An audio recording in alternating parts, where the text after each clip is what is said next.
죄송합니다만 유족분과는 어떤 관계이신가요? 그 목소리가 귓가에 울리는 순간 시간이 멈췄습니다. 장례식장 입구에 서 있던 제 다리에서 힘이 빠져나가는 것이 느껴졌어요. 10년. 그 목소리를 마지막으로 들은 지 정확히 10년이 지났는데 제 앞에 서 있는 사람은 제 남편이었습니다. 엄마, 괜찮아요? 딸 은지의 팔이 제 팔꿈치를 붙잡았어요. 제가 너무 창백해 보였나 봅니다. 어머니 친구분의 장례식에 조문하러 왔을 뿐인데 이런 일이 어떻게 가능할까요? 네, 고인은 어머니 친구분이세요. 간신히 말을 이었지만 눈은 그의 얼굴에서 떨어지지 않았습니다. 검은 양복에 단정하게 빗어넘긴 머리카락, 그리고 가장 눈에 띄는 건 넥타이 핀이었어요. 결혼 3주년 기념일에 제가 선물했던 바로 그 넥타이 핀. 이쪽으로 안내해 드리겠습니다. 그가 고개를 숙여 인사하며 몸을 돌렸을 때 그의 왼쪽 입꼬리가 살짝 올라가는 모습까지 똑같았어요. 박태준, 제 남편은 늘 웃을 때 왼쪽 입꼬리가 먼저 올라갔거든요. 사소한 습관이지만 10년이 지나도 잊히지 않는 그만의 특징이었습니다. 엄마, 왜 그분을 그렇게 쳐다봐요? 은지가 속삭였어요. 대답할 수 없었습니다. 어떻게 설명해야 할까요? 16살 딸에게 방금 죽은 줄 알았던 아버지를 봤다고 말하는 건 제 정신이 아니라고 생각할 테니까요. 장례식장 의자에 앉아 있는 내내 시선은 그에게 고정되어 있었습니다. 빈소 앞에서 상주를 맡아 조문객들을 맞이하는 그 사람. 명패에는 조은석이라고 적혀 있었지만 제 눈에는 박태준, 10년 전 산악사고로 실종되어 사망신고된 제 남편이었습니다. 실례지만 옆자리에 앉은 노년의 여성께 조심스레 물었습니다. 저기 상주로 계신 분은 누구신가요? 아, 조은석 선생님 말씀하시는 거죠? 이 장례식장 지도사예요. 가장 가까운 지인이라 상주를 맡았대요. 장례 지도사? 제 남편은 건축 설계사였는데 10년이면 사람이 바뀌기에 충분한 시간일까요? 하지만 그 눈빛, 미소, 걸음걸이까지 너무 똑같았습니다. 엄마, 저 화장실 좀 다녀올게요. 은지가 자리에서 일어나자 저도 따라 일어났습니다. 나도 잠깐 나갈게. 곧 돌아올게. 복도에 나오자마자 깊은 숨을 몰아쉬었습니다. 심장이 너무 빨리 뛰어 숨이 턱에 차올랐어요. 휴대폰을 꺼내 갤러리를 열었습니다. 오래된 사진 폴더 속 남편과 함께 찍은 마지막 사진을 찾아냈어요. 8년 전 인터넷 백업에서 복원한 사진이라 화질이 좋지 않았지만 그의 얼굴은 선명했습니다. 휴대폰 화면과 복도 저편에 서 있는 조은석을 번갈아 보며 저는 확신이 들었습니다. 같은 사람이에요. 어떻게 이런 일이 가능할까요? 그가 제 시선을 느꼈는지 이쪽을 바라보았습니다. 우리 눈이 마주쳤지만 그의 눈에는 아무런 인식도 없었어요. 낯선 조문객을 바라보는 공손한 표정뿐이었습니다. 심장이 쿵쾅거리는 소리가 귓가에 울렸습니다. 어지러움이 밀려왔지만 용기를 내어 그에게 다가갔어요. 저기, 혹시 목소리가 떨렸습니다. 우리 전에 만난 적 있나요? 그는 잠시 생각하는 듯 보였습니다. 가까이서 보니 더욱 확신이 들었어요. 눈가의 작은 주름까지 똑같았습니다. 죄송합니다만 기억이 나지 않네요. 혹시 다른 장례식에서 뵌 적이 있을까요? 그 순간 그의 오른손이 넥타이를 만지는 모습이 눈에 들어왔어요. 엄지와 검지로 넥타이 매듭을 살짝 조이는 동작. 태준이 항상 하던 습관 그대로였습니다. 아, 네, 그런 것 같아요. 죄송합니다. 황급히 물러나와 화장실로 향했습니다. 거울 앞에 선 제 얼굴은 창백했고 손은 떨리고 있었어요. 차가운 물을 틀어 손을 적시고 얼굴에 가져다 대었습니다. 정신 차려, 윤미선. 남편은 10년 전에 사망했어. 그냥 닮은 사람일 뿐이야. 하지만 마음 한구석에서는 확신이 자라고 있었습니다. 그는 박태준이 맞아요. 제 남편이 맞습니다. 그런데 왜 나를 알아보지 못하는 걸까요? 왜 다른 이름으로 살고 있는 걸까요? 화장실에서 나오자 은지가 기다리고 있었습니다. 엄마, 정말 안색이 안 좋아요. 집에 갈까요? 고개를 저었습니다. 아니, 끝까지 있어야지. 그런데 은지야. 잠시 망설이다 딸의 팔을 잡았습니다. 저기 장례 지도사분. 아빠를 닮지 않았니? 은지는 의아한 표정으로 그를 바라보았습니다. 그녀는 아버지를 기억하지 못해요. 6살 때 아버지를 잃었으니까요. 사진으로만 봤을 뿐입니다. 글쎄요. 비슷한 것 같기도 해요. 하지만 아빠는 사진으로만 봐서 다시 자리로 돌아가는 길, 비가 내리기 시작했습니다. 창밖으로 보이는 빗방울이 유리창을 타고 흐르는 모습이 10년 전 그날과 겹쳐 보였습니다. 남편이 산에 간다며 집을 나선 날도 이렇게 비가 내렸었지요. 장례식이 끝나고 마지막 조문객들이 빠져나갈 때까지 저는 그를 지켜보았습니다. 그의 모든 움직임, 표정, 말투가 박태준 그대로였습니다. 믿기지 않았지만 제 남편이 맞았습니다.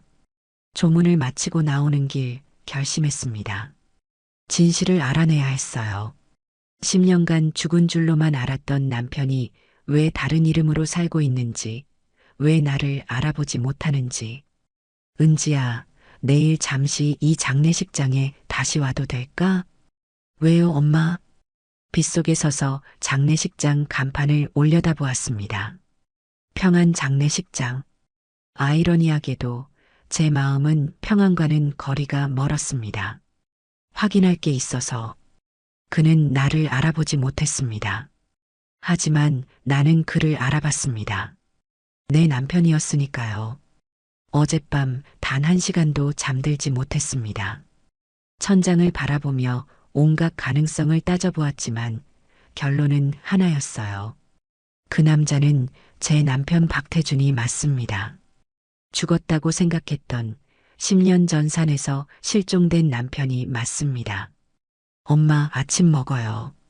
은지가 학교 가방을 메고 주방에 들어섰어요. 언제 이렇게 컸나 싶을 정도로 어른스러운 딸의 모습에 마음이 아려왔습니다. 아빠 없이 자랐는데 만약 그 사람이 정말 아빠라면. 은지야, 오늘 장례식장에 다시 가볼 거야. 은지가 빵을 씹다 멈추었습니다. 그 장례 지도사 때문인가요? 정말 아빠라고 생각하세요? 말문이 막혔습니다. 어떻게 설명해야 할까요? 딸마저 제가 미쳤다고 생각할까 두려웠어요. 그냥 확인하고 싶어서 같이 갈게요. 은지가 단호하게 말했어요. 학교 끝나고 바로 갈게요. 기다려요. 평안 장례식장에 다시 도착했을 때는 오후 4시가 막 지나고 있었습니다. 비가 그치고 햇살이 드문드문 비치는 오후였지만 마음은 여전히 흐렸어요. 어떻게 할 거예요? 은지가 물었어요. 일단 그분이 여기서 일하는지 확인해 보자. 안내 데스크에 다가가 물었습니다. 저 혹시 조은석 선생님 계신가요? 네, 잠시만요. 안내원이 내선 전화를 걸더니 2층 사무실에 계십니다. 손님 찾아오셨어요. 라고 말했습니다. 기다리는 5분이 5시간처럼 느껴졌어요. 심장이 목구멍까지 올라온 듯 했습니다. 저와 은지는 로비의 소파에 나란히 앉아 침묵 속에 기다렸어요. 그때 엘리베이터 문이 열리고 그가 나타났습니다. 검은색 정장 대신 회색 셔츠에 검은색 바지 차림이었어요. 제 시선이 자동으로 그의 손으로 향했습니다. 10년 전 태준의 왼손 약지에는 결혼 반지가 있었고 오른손 새끼손가락에는 신혼여행 중 다쳐서 생긴 작은 흉터가 있었어요. 그가 가까이 다가오자 제 심장이 더 빠르게 뛰기 시작했습니다. 그의 오른손 새끼손가락에 희미한 흉터가 보였어요. 무릎이 떨려와 일어날 수 없었습니다. 안녕하세요. 어제 뵌 것 같은데요. 그가 미소 지으며 말했습니다. 그 미소, 왼쪽 입꼬리가 먼저 올라가는 그 미소가 태준의 것과 똑같았어요. 네, 어제 어머니 친구분 장례식에서 뵀어요. 목소리가 떨렸습니다. 혹시 시간 괜찮으시면 잠깐 이야기 나눌 수 있을까요? 그가 잠시 시계를 확인했습니다. 다음 예약이 1시간 후에 있네요. 카페에서 차 한잔 하실래요? 장례식장 바로 옆 작은 카페로 향했습니다. 은지가 제 팔을 꼭 잡았어요. 그녀도 긴장한 게 느껴졌습니다. 조용한 구석 자리에 앉았을 때 저는 바로 본론으로 들어갔습니다. 조은석 선생님 실례지만 어떻게 장례 지도사가 되셨나요? 그는 잠시 생각하더니 대답했습니다. 7년 전쯤이었어요. 제가 산에서 의식을 잃은 채 발견되었거든요. 손에 들고 있던 물잔을 떨어뜨릴 뻔했습니다. 의사들 말로는 외상성 기억상실이라고 했어요. 제 이름, 가족, 과거, 아무것도 기억나지 않았죠. 그가 커피잔을 저으며 계속했습니다. 신원을 확인할 방법이 없었고 저를 찾는 사람도 없었어요. 그래서 조은석이라는 새 이름으로 삶을 시작했습니다. 의사들은 외상성 기억상실 진단을 내렸어요. 경찰이 지문과 DNA로 신원 확인을 시도했지만 계곡에서 발견되었을 때 제 손은 심하게 다쳐 지문 채취가 어려웠고 당시 실종자 데이터베이스와 제대로 대조되지 않았던 것 같아요. 결국 무연고자로 등록되어 사회복지시설에 머물게 되었죠. 태준이 커피를 한 모금 마시고 계속했습니다. 그곳에서 자원봉사자로 오신 장례식장 사장님을 만났어요.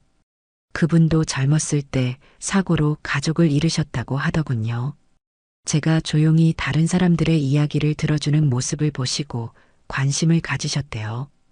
복지재단을 통해 조은석이라는 이름의 임시 신분을 받게 도와주셨고 장례식장에서 일할 기회도 주셨습니다.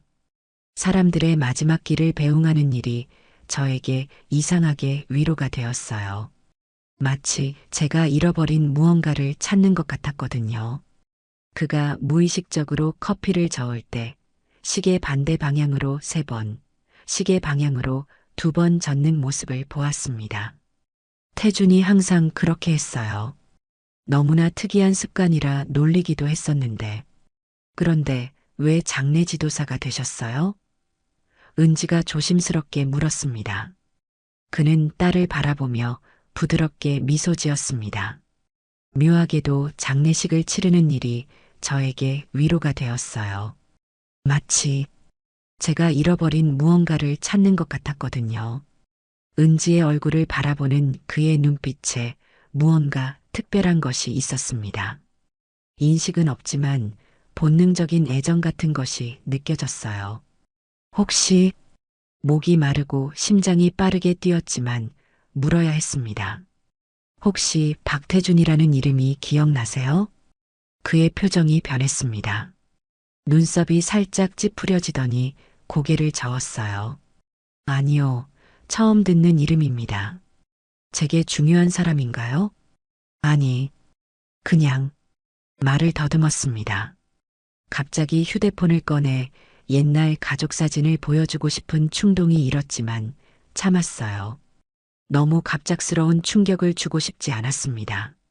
대신 다른 질문을 했습니다. 산에서 발견되셨다고 하셨죠? 어느 산이었나요? 설악산이요. 백담사 근처 계곡에서요. 정확히 태준이 실종된 곳이었습니다. 가슴이 쿵 내려앉았어요. 이상한 질문들을 해서 죄송해요. 억지로 미소를 지었습니다. 그냥 누군가를 많이 닮으셔서요. 그가 커피를 마저 마시며 말했습니다. 많이 들어요. 평범한 얼굴이라 그런가 봐요. 그때 그의 팔목이 셔츠 소매 아래로 보였습니다. 왼쪽 팔목에 작은 점이 3개 삼각형 모양으로 있었어요. 태준의 점과 똑같은 위치였습니다. 카페를 나오며 제 결심은 더욱 굳어졌어요. 그는 박태준이 맞습니다. 어떻게 된 일인지, 왜 기억을 잃었는지 알아내야 했습니다. 엄마, 정말 아빠 같아요? 돌아오는 택시 안에서 은지가 조용히 물었습니다. 한숨을 내쉬었습니다. 그래, 거의 확신해. 하지만 그분은 기억을 잃은 것 같아. 우리가 누군지, 자신이 누구인지 모르는 것 같아. 그럼 어떡할 거예요? 아빠라고 말할 거예요? 창밖으로 지나가는 풍경을 바라보았습니다. 비가 다시 내리기 시작했어요. 아직은 아니야. 좀 더 확인해보고 그분에게 충격을 주지 않는 방법을 찾아야 해. 집에 도착한 후 다락방으로 올라가 오래된 상자를 꺼냈습니다. 태준 유품이라고 적힌 상자였어요. 10년간 거의 열지 않았던 상자를 조심스럽게 열었습니다.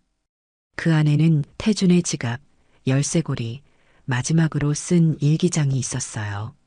일기장을 펼치니 마지막 페이지에 희미하게 적힌 글이 눈에 들어왔습니다.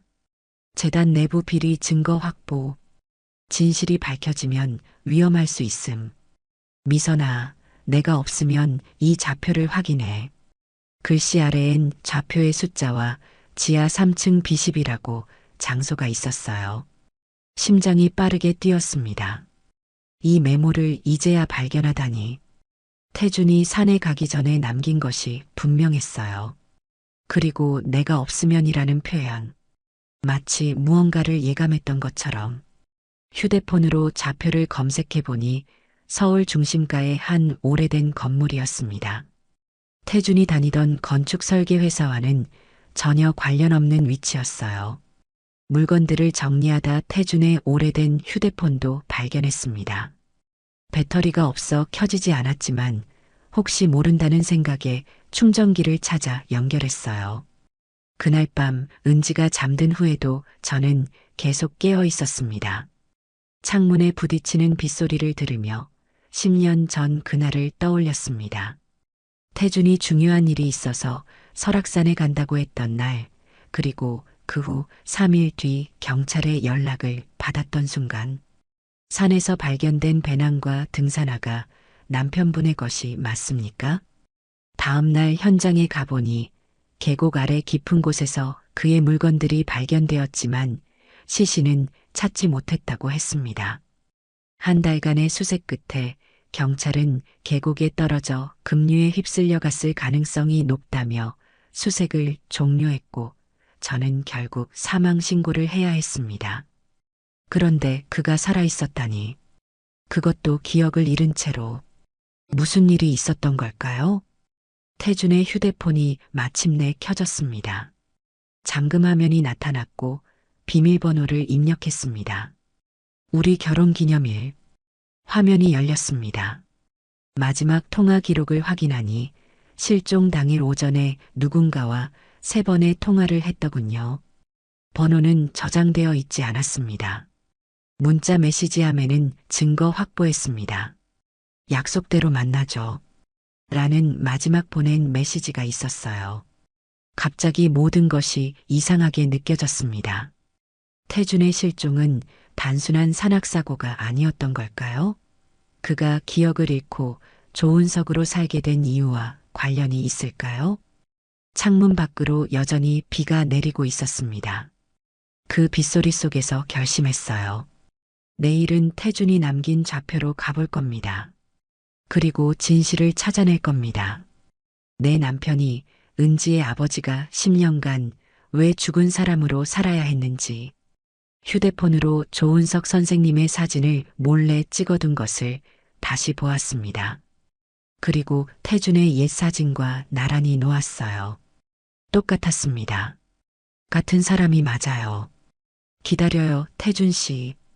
이번에는 당신을 찾아낼 거예요. 빗방울이 차창을 타고 흘러내리는 모습을 멍하니 바라봤습니다. 태준이 남긴 좌표를 따라 도착한 곳은 서울 도심의 낡은 사무실 건물이었어요. 미래재단 보관소라는 간판이 걸린 이 건물은 태준의 회사와는 아무 관련이 없어 보였습니다. 엄마, 여기 맞아요? 은지가 창밖을 내다보며 물었어요. 학교를 마치자마자 함께 왔습니다. 아이를 집에 혼자 두기가 불안했거든요. 그래, 아빠가 남긴 좌표가 이곳을 가리키고 있어. 건물 로비에 들어서자 나이든 경비원이 우리를 맞이했습니다. 어디 가시려고요? 지하 3층 B12 보관소요. 그의 눈이 의심스럽게 좁아졌어요. 예약하셨나요? 열람증이 있으셔야 합니다. 당황했습니다. 태준이 그런 말은 남기지 않았는데 그때 은지가 제 팔을 살짝 잡아당겼어요. 엄마 아빠 지갑에 뭔가 있지 않을까요? 태준의 유품 중 지갑. 가방에서 태준의 지갑을 꺼냈습니다. 혹시 필요할지 몰라 상자에서 챙겨온 게 도움이 되었습니다. 가죽이 낡았지만 그의 체온이 남아있는 것 같은 착각이 들었어요.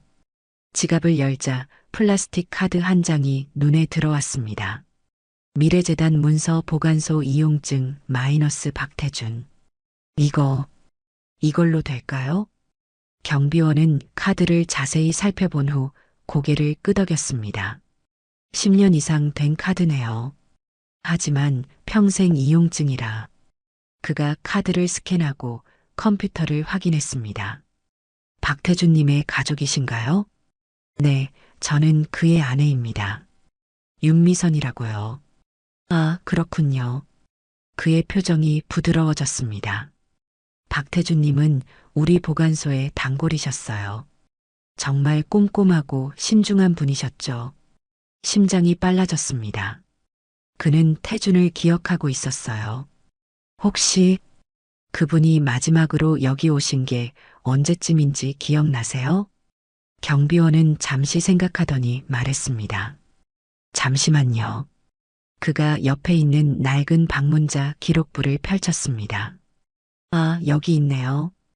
박태준 씨, 약 10년 전 마지막으로 방문하셨군요. 특별히 기억나는 이유가 있어요.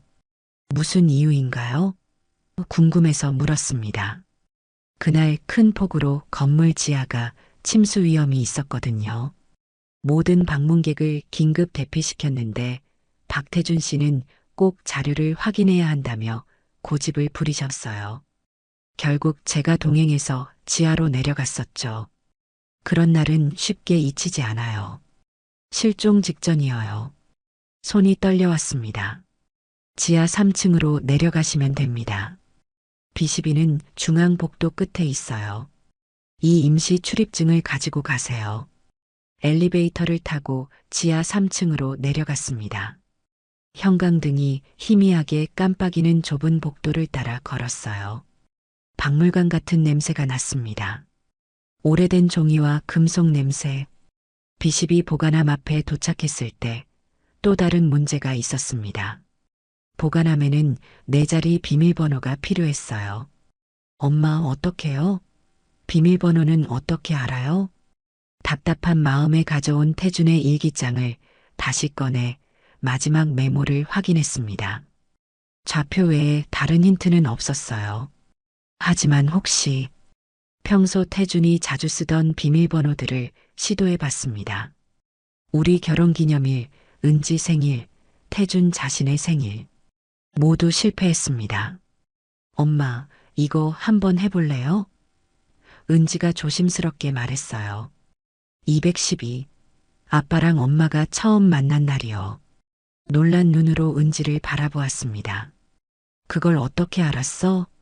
엄마가 항상 2월 12일이면 특별한 저녁을 준비하셨잖아요. 제가 어렸을 때 물어봤을 때 엄마가 아빠를 처음 만난 날이라고 하셨어요. 숫자를 입력하자 딸깍 소리가 나더니 문이 살짝 열렸습니다. 맞았어, 은지야. 역시 우리 딸. 조심스럽게 보관함 문을 열자 먼지 쌓인 서류 봉투 하나와 작은 USB 드라이브가 있었습니다. 봉투에는 미래재단 내부 감사 자료 박태준이라고 적혀 있었어요. 봉투를 열어 서류를 꺼냈습니다. 재무제표, 이사회 회의록, 그리고 여러 계약서들. 대부분은 제가 이해하기 어려운 내용이었지만 태준이 형광펜으로 표시해둔 부분들이 눈에 띄었어요. 미래재단 기부금 유용 의혹, 해외 계좌 은닉, 시공 과정 안전기준 위반. 태준은 건축 설계사로 미래재단의 여러 건물을 설계했었습니다. 그가 재단 내부의 비리를 발견한 것 같았어요. 엄마, 이게 다 무슨 뜻이에요? 은지가 겁에 질린 목소리로 물었습니다. 아직 확실하진 않아. 하지만 아빠가 무언가 중요한 것을 발견했던 것 같아. USB를 주머니에 넣고 서류를 원래대로 봉투에 담았습니다. 갑자기 멀리서 엘리베이터 문이 열리는 소리가 들렸어요.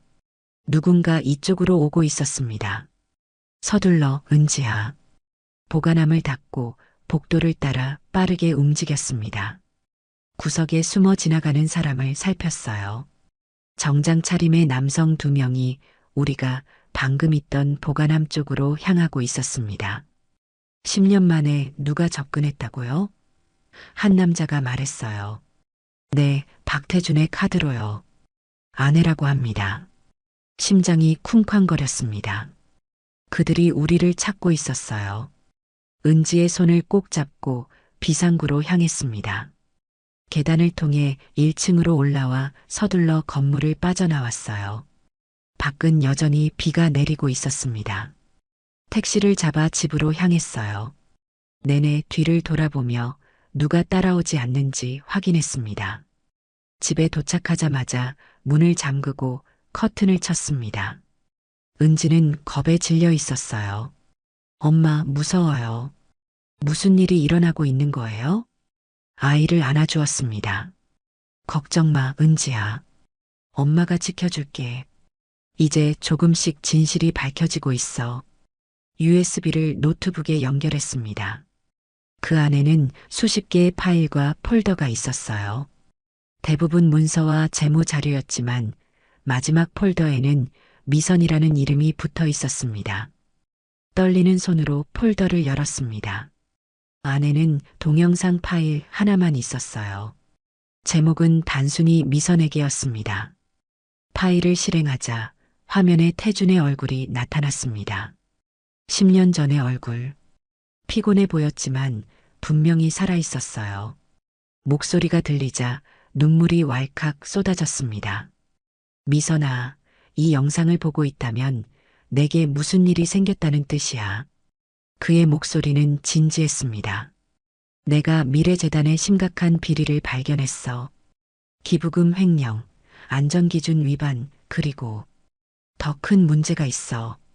재단 이사장 정민석은 건물 붕괴 사고의 책임을 은폐하고 있어. 지난해 제주 리조트 붕괴로 5명이 사망한 사고, 기억나? 그건 안전기준을 무시한 결과야. 하지만 그들은 증거를 인멸했고 내가 설계 검토를 맡았던 담당자라 나를 희생양으로 삼으려 해. 심장이 멎는 것 같았습니다. 제주 리조트 사고. 그때 태준이 얼마나 괴로워했는지 기억나요. 본인의 설계에 문제가 없었다고 확신했지만 회사는 그를 의심했었죠. 미선아, 내일 산에 가서 정민석을 만나기로 했어. 그가 대화로 해결하자고 했지만 난 그를 믿지 않아. 그래서 이 모든 증거를 확보해뒀어. 만약 내가 돌아오지 않으면 이 자료들을 경찰에 제출해줘. 하지만 조심해. 정민석은 강력한 인맥을 가진 사람이야. 영상 속 태준이 잠시 침묵하더니 눈물을 글썽였습니다. 그리고 미선아, 너와 은지가 내 인생의 가장 소중한 선물이었어. 내가 없더라도 은지를 잘 키워줘. 사랑해. 영상이 끝났습니다. 저는 흐느끼며 무너져 내렸어요. 옆에서 지켜보던 은지도 울음을 터뜨렸습니다. 아빠가 위험에 처했던 거였어요? 딸을 안아주었습니다. 그랬던 것 같아, 은지야. 하지만 이제 진실을 알게 됐어. 아빠는 살아있어. 기억을 잃었지만 살아있어. 그런데 의문이 들었습니다. 태준이 정민석을 만나러 갔다가 위험에 처했다면 어떻게 기억을 잃고 조은석이 됐을까요? 그리고 20년 동안 그를 찾는 사람은 없었을까요? 그때 휴대폰이 울렸습니다. 화면을 보니 발신자 번호가 표시되지 않았어요. 여보세요? 윤미선 씨입니까? 낯선 남자 목소리가 들렸습니다. 네, 누구시죠? 오늘 미래재단 보관소에 다녀가셨죠? 가져가신 것들, 특히 USB는 매우 위험한 자료입니다. 당신과 따님의 안전을 위해서라면 그것을 돌려주시는 게 좋을 겁니다. 온몸에 전율이 흘렀습니다. 그들이 우리를 찾아냈어요. 당신은 누구시죠? 제 남편에게 무슨 짓을 한 거죠? 전화 너머로 차가운 웃음소리가 들렸습니다. 남편분은 10년 전에 불의의 산악사고로 돌아가셨잖아요. 윤미선 씨. 오래된 일을 다시 들춰내면 좋을 것 없습니다. 내일 정오, 보관소 앞으로 USB를 가져오세요. 그러면 더 이상 문제는 없을 겁니다. 전화가 끊겼습니다. 공포에 질린 채 은지를 더 꼭 안았어요. 엄마 어떡해요? 깊게 숨을 들이마셨습니다. 걱정 마, 은지야. 이제 엄마가 무엇을 해야 할지 알아. 휴대폰을 다시 들고 망설이다가 저장해둔 번호를 눌렀습니다. 몇 번의 신호음 후 익숙한 목소리가 들렸어요. 여보세요, 조은석입니다. 조은석 선생님, 저 윤미선이에요. 어제 카페에서 만났던. 죄송하지만 당장 만나뵐 수 있을까요? 아주 중요한 일이에요. 무슨 일이신데요? 깊게 숨을 내쉬었습니다. 당신의 진짜 이름, 진짜 과거에 관한 일이에요.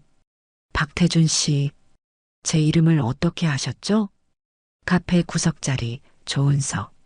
아니, 제 남편 박태준의 목소리가 떨렸습니다. 비가 창문을 두드리는 소리만 들리는 고요한 공간이었어요.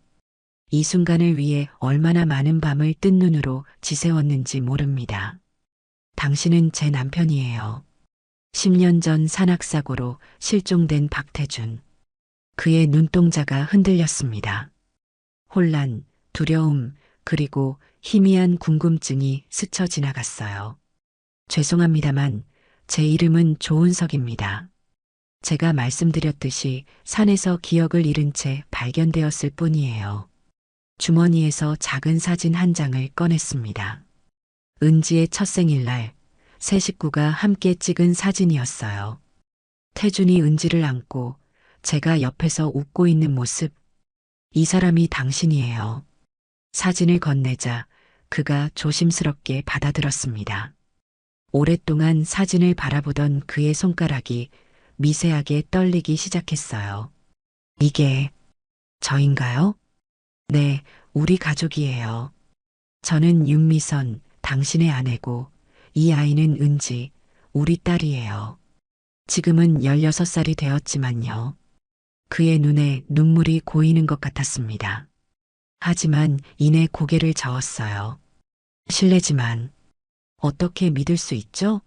저는 정말 아무것도 기억나지 않아요. 깊게 숨을 들이마시고 USB를 꺼냈습니다. 이건 당신이 실종되기 전에 남긴 거예요. 당신의 목소리, 당신의 얼굴이 담겨 있어요. 그리고 잠시 목이 메었습니다. 당신은 실종된 게 아니에요. 누군가가 당신을 해치려 했던 거예요. 그의 눈이 커졌습니다. 무슨 말씀이세요? 미래재단 이사장 정민석, 기억나시나요? 당신은 그가 저지른 비리를 파헤치고 있었어요. 건물 붕괴 사고의 책임을 은폐하고 안전기준을 무시한 일들. 그가 갑자기 머리를 감싸쥐었습니다. 고통스러워 보였어요. 괜찮으세요? 걱정스럽게 물었습니다. 네, 그냥. 가끔 이런 두통이 와요.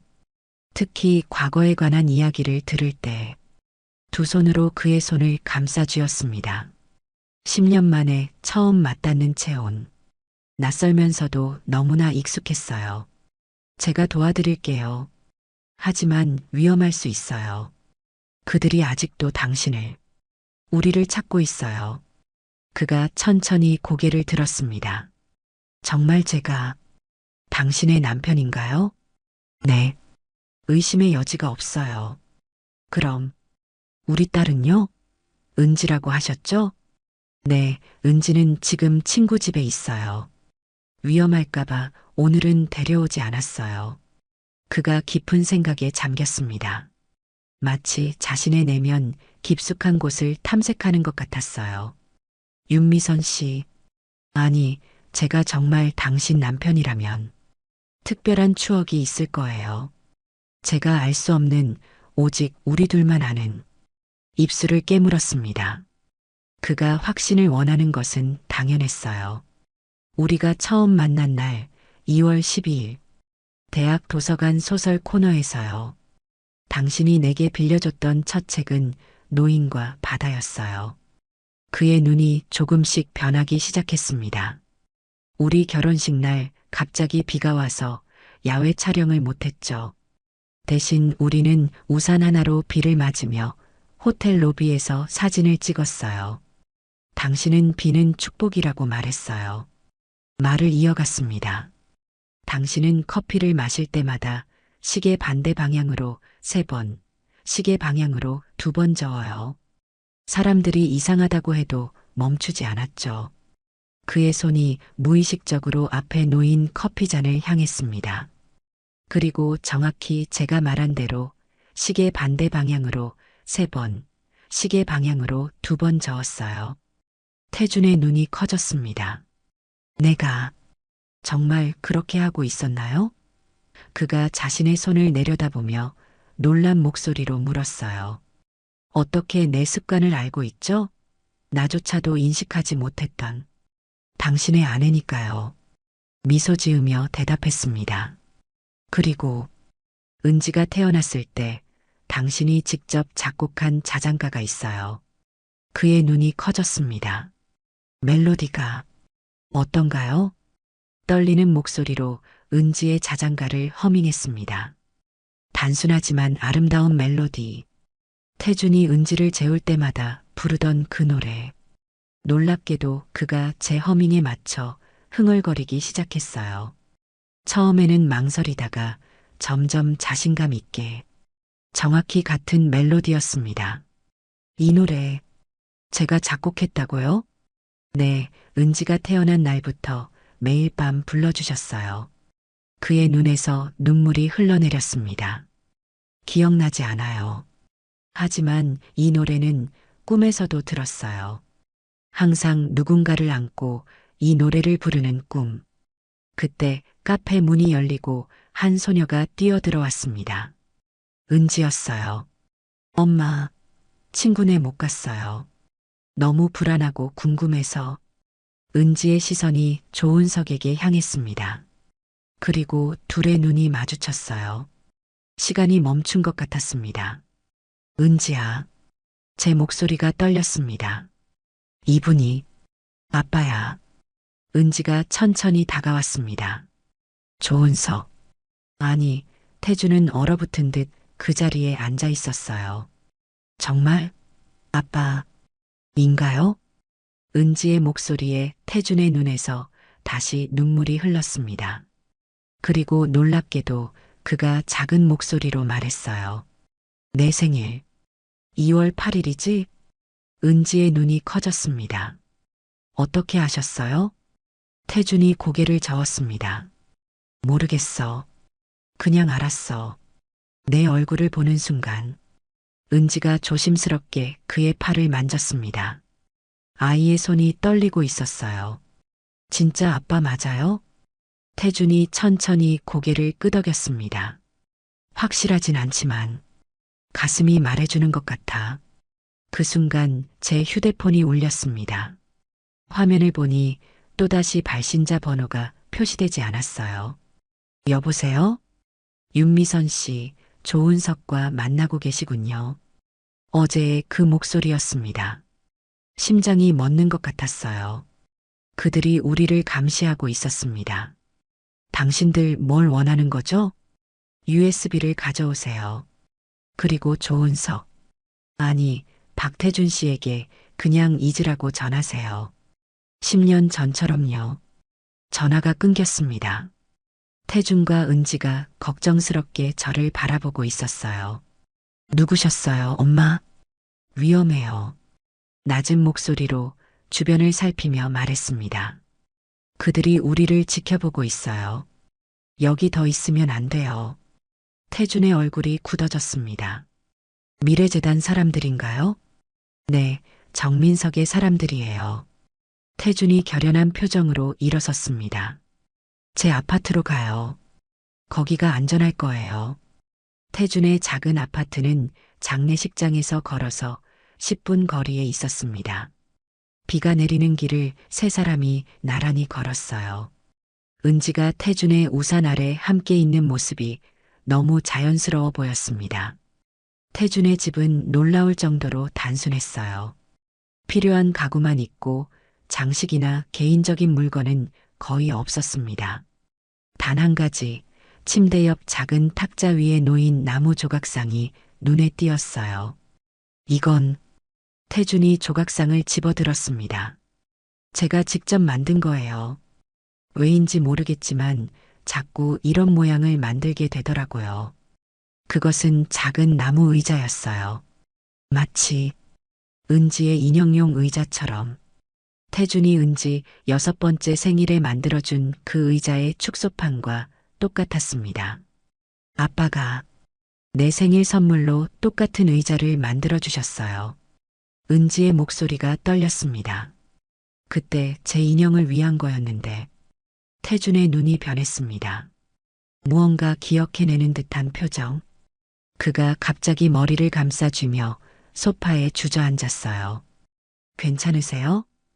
놀라서 달려갔습니다. 머릿속에 이미지들이 떠올라요. 작은 방, 분홍색 벽지, 그리고 소녀의 웃음소리. 은지의 방이었습니다. 태준이 조금씩 기억을 되찾고 있었어요. 태준이 진정된 후 제가 USB에서 발견한 진실을 모두 설명했습니다. 미래재단의 비리, 정민석의 위협, 그리고 태준이 남긴 영상까지. 그럼 내가 정민석을 만나러 산에 갔다가 태준이 중얼거렸습니다. 뭔가 일이 있었던 거예요. 어쩌면 그가 당신을 해치려 했을지도 몰라요. 하지만 왜 죽이지 않았을까요? 왜 저를 살려뒀을까요? 그 질문에 대한 답은 알 수 없었습니다. 하지만 한 가지는 확실했어요. 정민석은 우리가 진실을 알게 되는 것을 두려워했습니다. 밤이 깊어갔습니다. 은지는 태준의 침대에서 잠들었고 우리는 거실에 남아 이야기를 계속했어요. 내가 운영했던 건축사무소는 어떻게 됐나요? 태준이 조심스럽게 물었습니다. 당신이 사라진 후 모든 게 힘들었어요.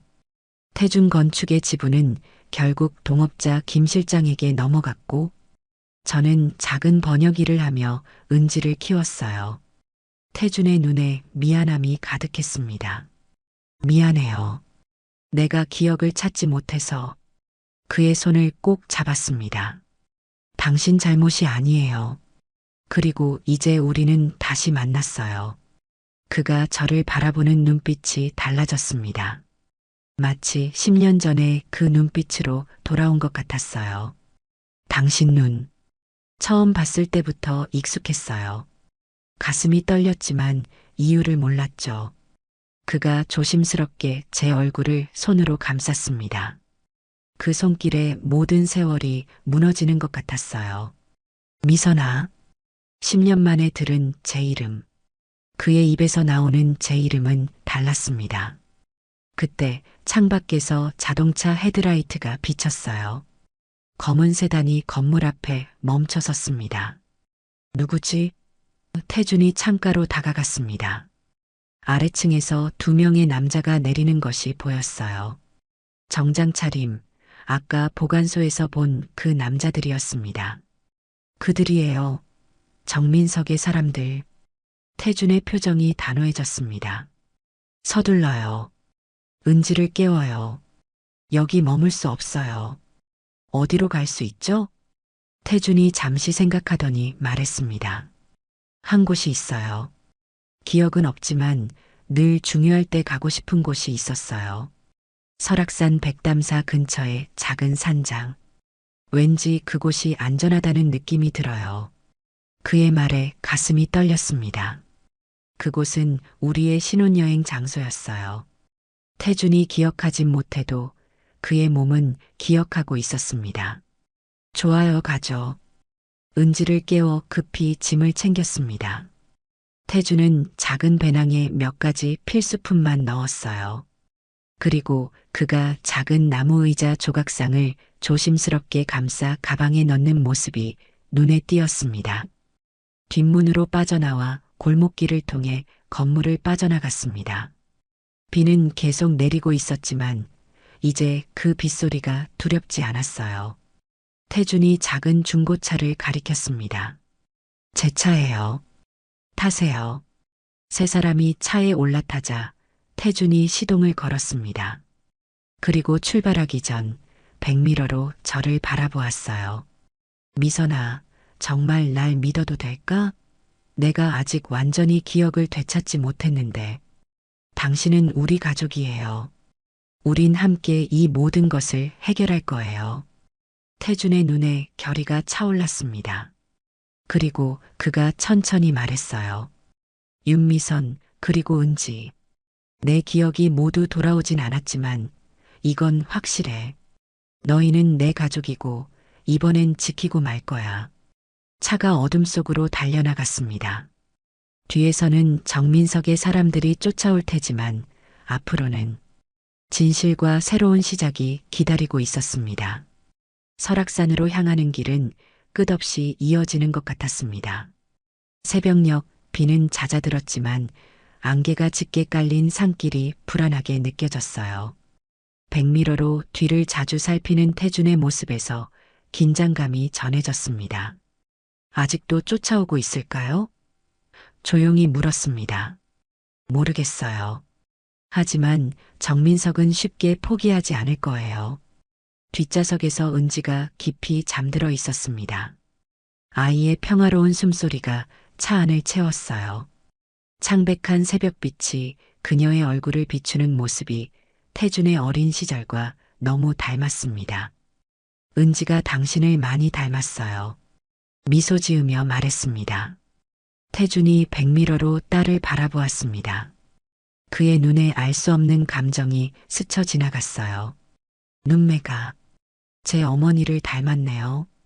그 말에 놀라 그를 바라보았습니다. 기억나시나요? 당신 어머니를요? 그가 혼란스러운 표정으로 고개를 저었습니다.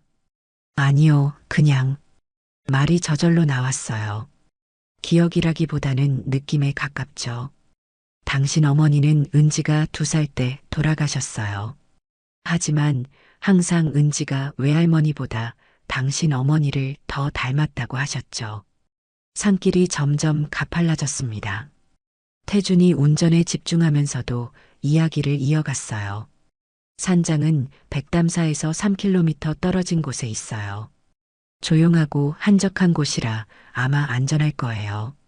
그곳에 어떻게 알게 됐어요? 제가 기억을 잃고 불황자처럼 헤맬 때 이상하게도 발길이 저절로 그곳을 향했어요. 어디로 가는지도 모른 채 버스를 타고 걷고 그러다 문득 설악산 근처의 오래된 산장 앞에 서 있더군요. 가슴이 아려왔습니다. 그 산장은 우리의 신혼여행 장소였고 이후에도 종종 찾았던 특별한 공간이었습니다. 태준이 의식적으로는 기억하지 못해도 그의 본능은 그곳을 찾아갔던 거예요. 태준은 잠시 말을 멈추고 창밖을 바라보았습니다. 완전히 버려진 곳이었어요. 문은 부서져 있었고 먼지와 거미줄이 가득했죠. 나중에 마을 사람들에게 물어보니 20년 전에 지어졌다가 폐업한 민박집이라고 하더군요. 그런데도 왠지 모르게 그곳이 편안하게 느껴졌어요. 그 산장은 우리가 신혼여행 때 묵었던 곳이에요. 제가 설명했습니다. 주인이 돌아가신 후 아무도 관리하지 않았지만 우리에겐 특별한 곳이라 매년 결혼기념일마다 찾아갔죠. 우리만의 비밀 장소였어요. 태준의 눈에 이해의 빛이 어렸습니다. 갑자기 휴대폰이 울렸습니다. 발신자 번호는 표시되지 않았어요. 불안한 마음으로 전화를 받았습니다. 윤미선 씨 설악산으로 가고 계시군요. 정민석의 차가운 목소리가 들렸습니다. 온몸에 전율이 흘렀어요.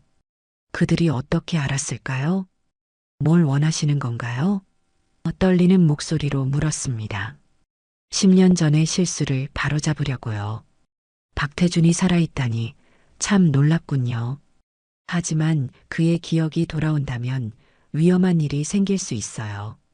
태준이 제게 걱정스러운 눈빛을 보냈습니다. 전화 내용이 들린 것 같았어요. 정민석 이사장님, 제가 의도적으로 이름을 크게 말했습니다. 이제는 그만두세요. 모든 증거가 있어요.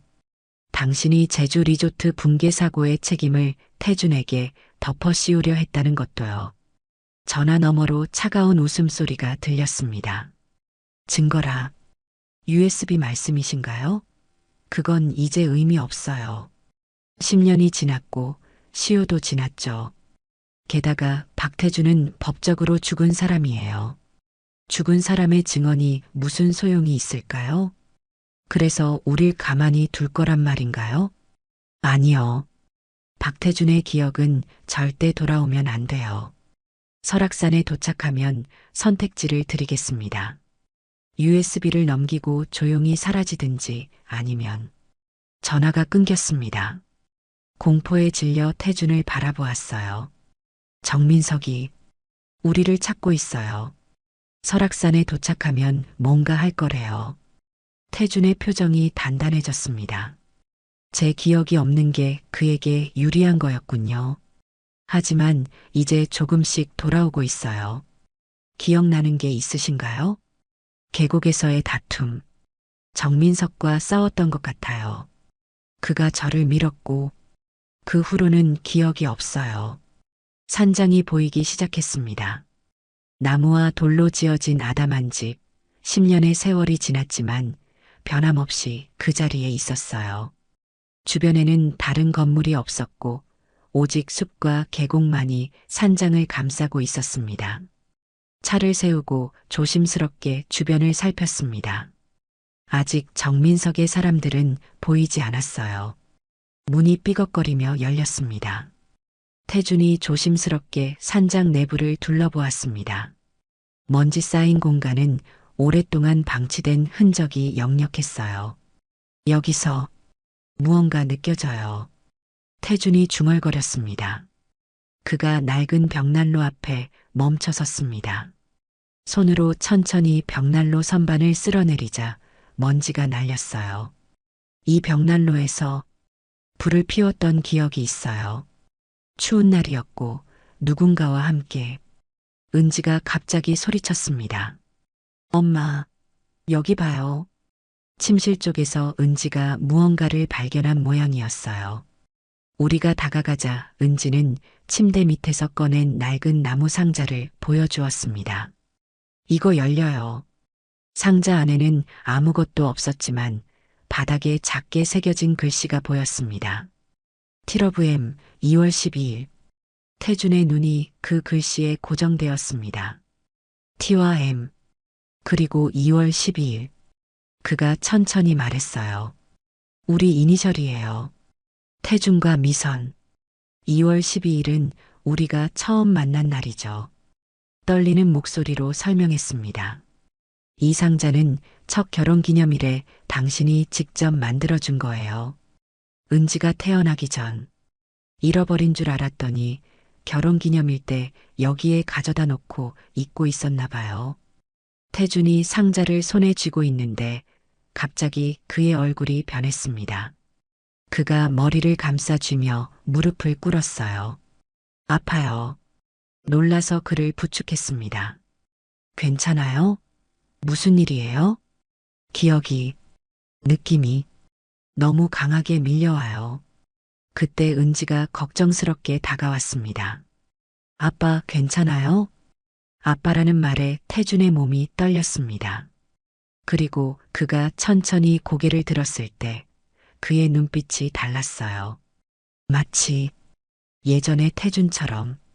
미선아, 은지야. 그의 목소리가 달랐습니다.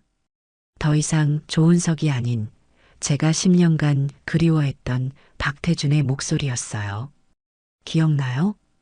떨리는 목소리로 물었습니다. 다는 아니지만 많이 돌아왔어요. 이 상자를 만들던 날, 우리 결혼식, 은지가 태어나던 날, 그리고 정민석과의 일도.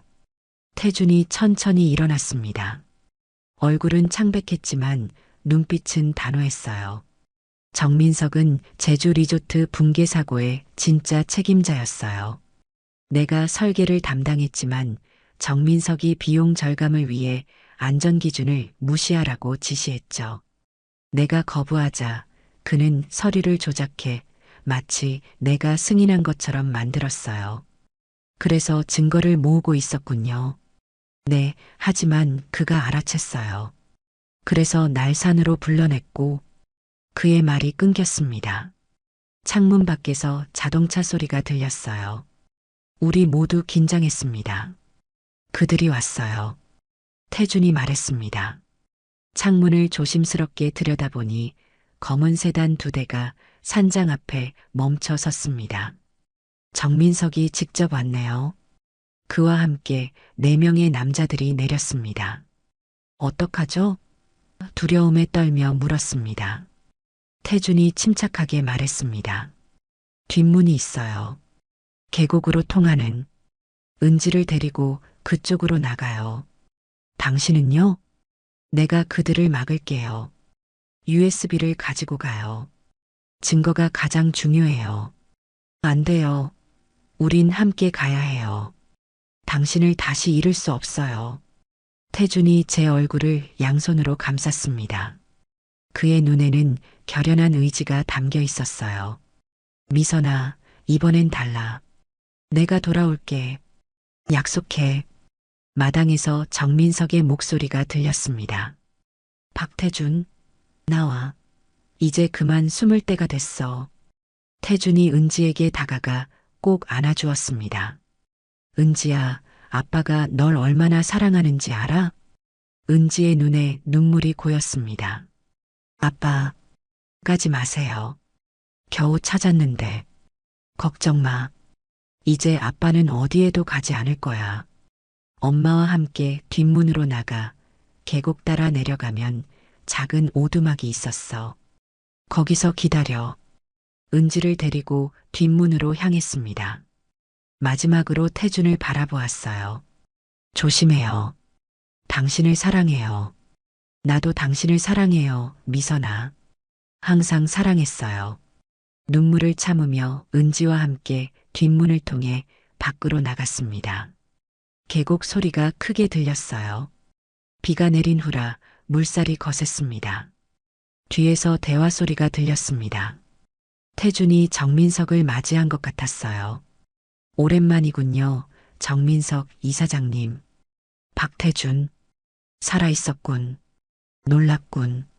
계곡을 따라 내려가면서도 귀를 기울였지만 그들의 대화는 더 이상 들리지 않았습니다.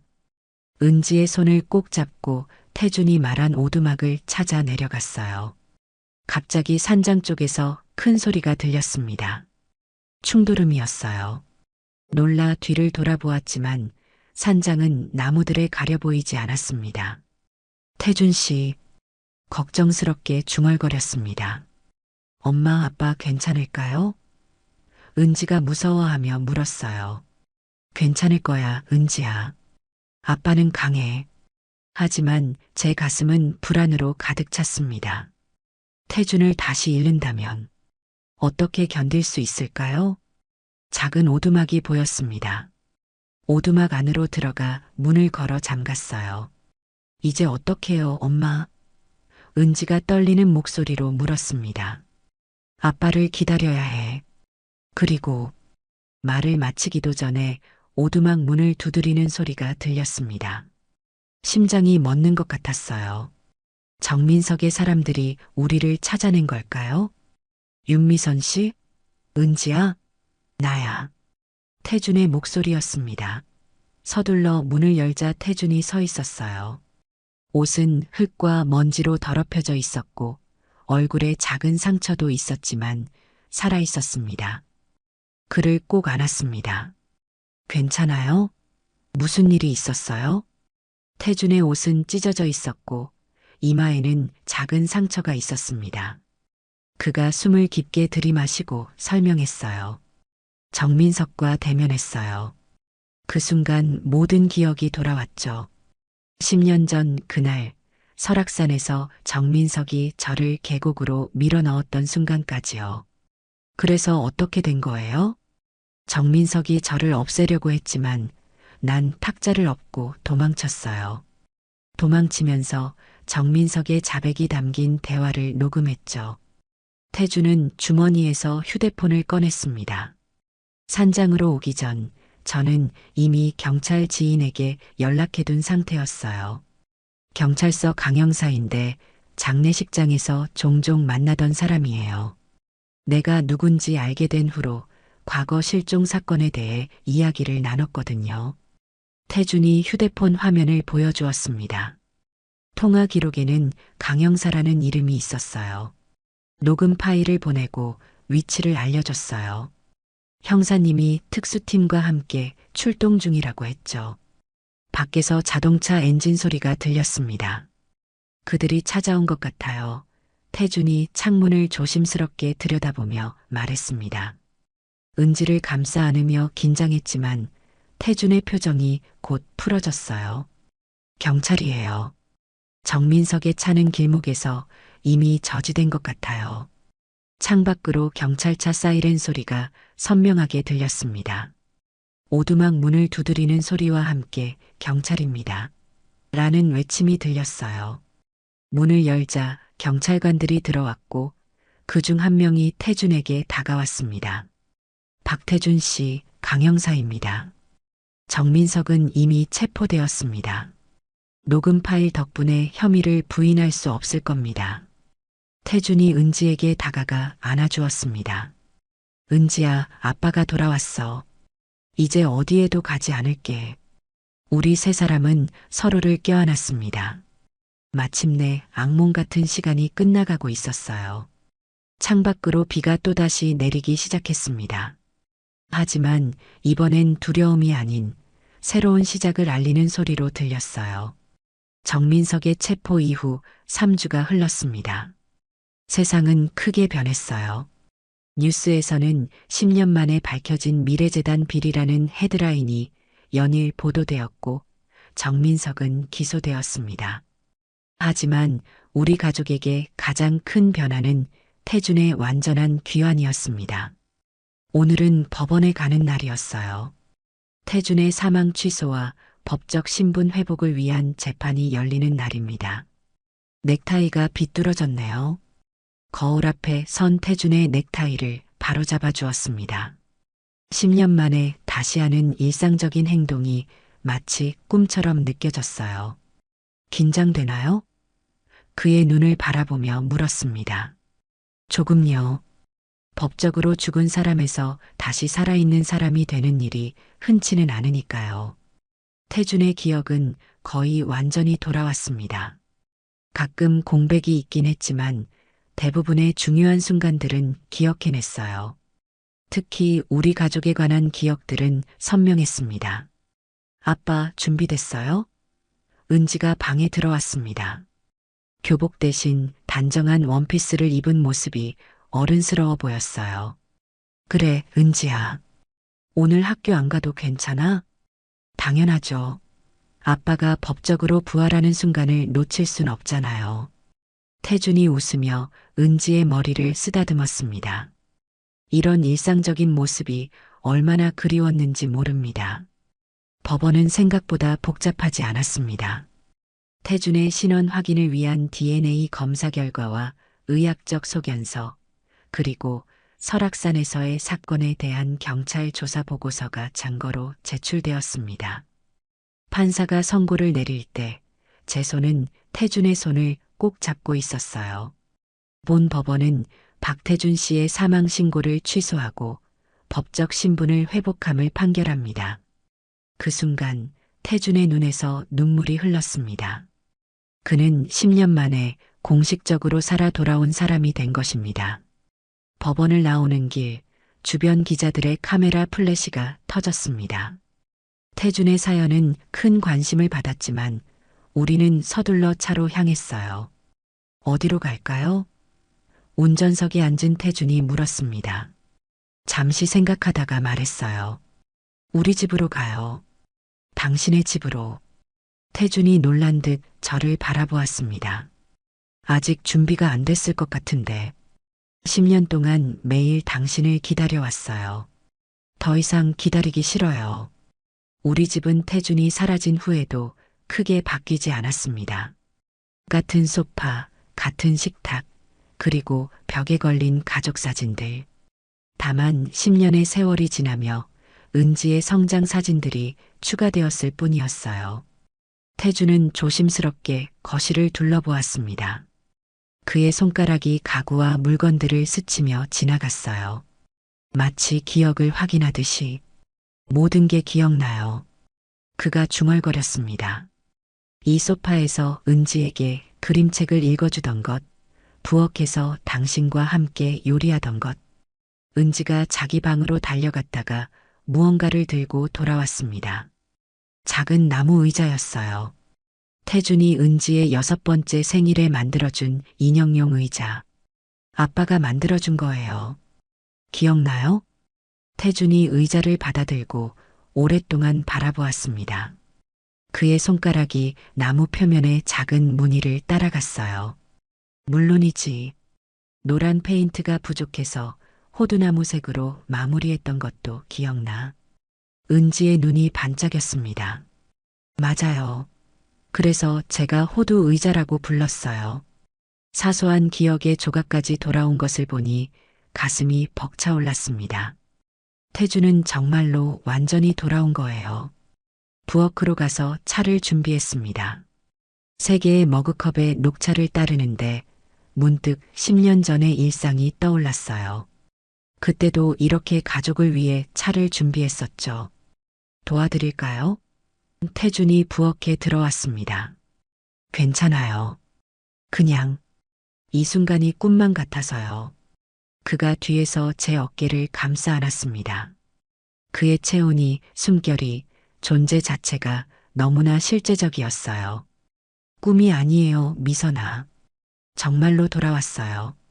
차를 들고 거실로 돌아와 셋이 둘러앉았습니다. 마치 시간이 10년 전으로 돌아간 것 같은 착각이 들었어요. 하지만 은지의 성장한 모습이 시간의 흐름을 알려주었습니다. 그동안 어땠어요? 조심스럽게 물었습니다. 조은석으로 살았던 세월은요?